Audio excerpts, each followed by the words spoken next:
Hello viewers, রিস্টাটেক চ্যানেলের আরও একটা নতুন ভিডিওতে আপনাদেরকে স্বাগত জানাই। আজকে আমি আপনাদের কাছে ইলেকশন কমিশন অফ ইন্ডিয়ার যে এসআইআর যে হচ্ছে অন্যান্য রাজ্যে বা আমাদের রাজ্যে হলে তার কী ডকুমেন্টেশন লাগবে সে সমস্ত ভিডিওগুলো নিয়ে আমরা অলরেডি ভিডিও করেছি। তো আজকে আপনাদেরকে আমি ডিটেলিংভাবে আমাদের চ্যানেলে আপনাদেরকে দেখাবো এই ভিডিওর মাধ্যমে যে আপনারা কীভাবে ডকুমেন্টগুলো কত সাল থেকে কত সালের ডকুমেন্টসগুলো কী সম্ভাব্য কী সব নথিগুলো লাগবে বা সাল অনুযায়ী সালের বেসিসে ডকুমেন্টসগুলো কী কী লাগবে, সম্ভাব্য নথিগুলো কী কী লাগবে। তো প্রথমে দেখুন আমাদের কাছে এখানে এসআইআর এর অফিসিয়াল ওয়েবসাইট এখানে খোলা আছে। তো এখানে আমাদের পশ্চিমবঙ্গের জন্য কিন্তু এখনও কোনো এসআইআর এর অফিসিয়াল নোটিফিকেশন বা কিছু ইলেকশন কমিশনের তরফ থেকে কিছু আসেনি। তো যেহেতু এখানে 2002 এর ভোটার লিস্ট তালিকা দেওয়া আছে বা অন্যান্য আপনারা শুনতেই পাচ্ছেন বা বুঝতে পারছেন যে হয়তোবা আমাদের পশ্চিমবঙ্গেও ভোটার আগে এসআইআর হতে পারে। তো সেক্ষেত্রে আপনাদেরকে বলবো আপনারা আপনাদের ডকুমেন্টসগুলো সবাই যে যা রেডি করে রাখুন, যদি এসআইআর হয় তো সেক্ষেত্রে আপনাদের ডকুমেন্টসগুলো কাজে লাগবে। তো এখানে আমরা স্পষ্টভাবে আপনাদেরকে দেখাবো যে কী কী ডকুমেন্টস আপনারা কোন কোন সালে কীভাবে আপনারা ম্যানেজ করবেন বা কী কী ডকুমেন্টস লাগবে। তো প্রথমে দেখুন আপনাদেরকে এখানে বলা আছে, আমরা আপনাদেরকে দেখাচ্ছি, যদি আপনাদের 1987 সালের আগে জন্ম হয় তো সেক্ষেত্রে আপনাদের 2002 এর ভোটার তালিকায় নাম যদি আপনাদের থেকে থাকে তাহলে সেক্ষেত্রে আপনাদের কিন্তু আলাদা করে কোনো আর নথি দিতে হবে না। 2002 এর ভোটার তালিকায় যদি আপনাদের নাম না থাকে তাহলে আপনাদের 11টা যে সম্ভাব্য নথি আছে তাদের মধ্যে যে কোনো একটা দিতে হবে। 11টা নথি কী কী থাকবে আপনাদের দেখুন এখানে বলা আছে যে প্রথম, আপনি কেন্দ্রীয় বা রাজ্য সরকারি কর্মচারী বা অবসরপ্রাপ্ত কর্মচারী হলে আপনার সেই যে আইডেন্টিটি কার্ড বা পরিচয়পত্র সেটা আপনার ওখানে নথিগুলোর মধ্যে একটা। আপনার 1987 সালের 1 জুলাইয়ের আগের কোনো সরকারি কেন্দ্র অথবা রাজ্যের নথি বা ব্যাংক বা পোস্ট অফিস বা এলআইসির নথিও গ্রাহ্যনীয় হবে। তারপরে আপনাদের বার্থ সার্টিফিকেট বা জন্ম শংসাপত্র, ভ্যালিড পাসপোর্ট অর্থাৎ বৈধ পাসপোর্ট, যে কোনো বোর্ড বা বিশ্ববিদ্যালয় থেকে পাওয়া শিক্ষা সংক্রান্ত শংসাপত্র যেখানে জন্মের সাল এবং তারিখের উল্লেখ আছে।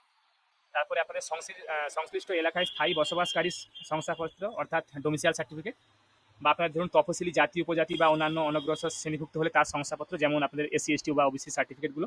তারপরে জাতীয় নাগরিক পঞ্জি বা এনআরসির তালিকায় নাম। এরপরে আছে বনাঞ্চলের অধিকারের শংসাপত্র, রাজ্য সরকার বা স্থানীয় প্রশাসনের তৈরি করা পারিবারিক রেজিস্টার, এছাড়া সরকার প্রদত্ত জমি বা বাড়ির নথি যেমন দলিল বা পর্চা ইত্যাদি ইত্যাদি। এটা হচ্ছে এই 11টা হচ্ছে সম্ভাব্য নথি, যেগুলো আমাদের এসআইআর এর নোটিফিকেশন এলে সেগুলো কিন্তু আলাদা করে আপনাদের নোটিফিকেশন দেওয়া থাকবে, কী কী নথি সেখানে থাকবে।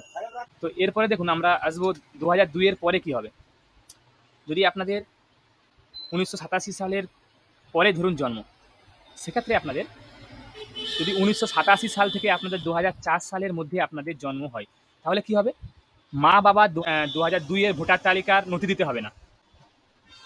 মা বাবার 2002 এর ভোটার তালিকায় যদি নাম না থাকে তাহলে নিজের জন্মের শংসাপত্র দিতে হবে, মা অথবা বাবার জন্মস্থানের প্রামাণ্য নথি। যদি আপনাদের 2002 এর ভোটার তালিকায় নাম থাকে তাহলে কিন্তু নথি দিতে হবে না, আপনারা এখানে দেখতেই পাচ্ছেন। আর যদি 2002 এর ভোটার তালিকায় নাম না থাকে, মা কিংবা বাবার কারো নাম না থাকে, তাহলে সেক্ষেত্রে আপনার নিজের বার্থ সার্টিফিকেট এবং মা অথবা বাবার যে কোনো একজনের জন্মস্থানের প্রামাণ্য কিছু একটা নথি আপনাদের লাগবে ওই 11টা ডকুমেন্টসের মধ্যে। এটা হলো 1987 সাল থেকে 2004 সাল অবধি। এরপরে দেখুন যদি 2004 সালের পর আপনার জন্ম হয়, 2004 সালের পর, তো সেক্ষেত্রে আপনাদের কী হবে না, নিজের জন্ম তারিখ এবং জন্মস্থানের প্রমাণ হিসাবে একটা নথি, যেমন আপনাদের বার্থ সার্টিফিকেট হতে পারে।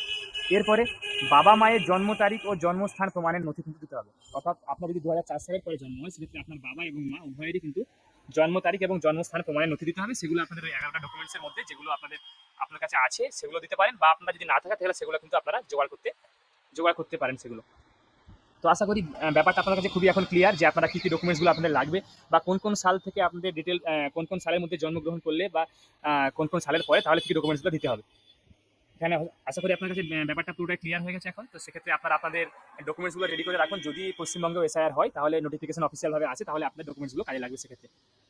তো আশা করি আপনাদেরকে ভিডিওটা ভালো লেগেছে। যারা যারা আমাদের চ্যানেলটা এখনো সাবস্ক্রাইব আপনারা করেননি তারা আমাদের চ্যানেলটাকে সাবস্ক্রাইব করুন, তার সঙ্গে সঙ্গে বেল বাটনটাকেও প্রেস করে দিন, যাতে করে আমরা যখনই যে কোনো টপিক নিয়ে যখনই কোনো নিউ ভিডিও আপলোড করবো তার নোটিফিকেশন যেন আপনার কাছে সঙ্গে সঙ্গে পৌঁছে যায়।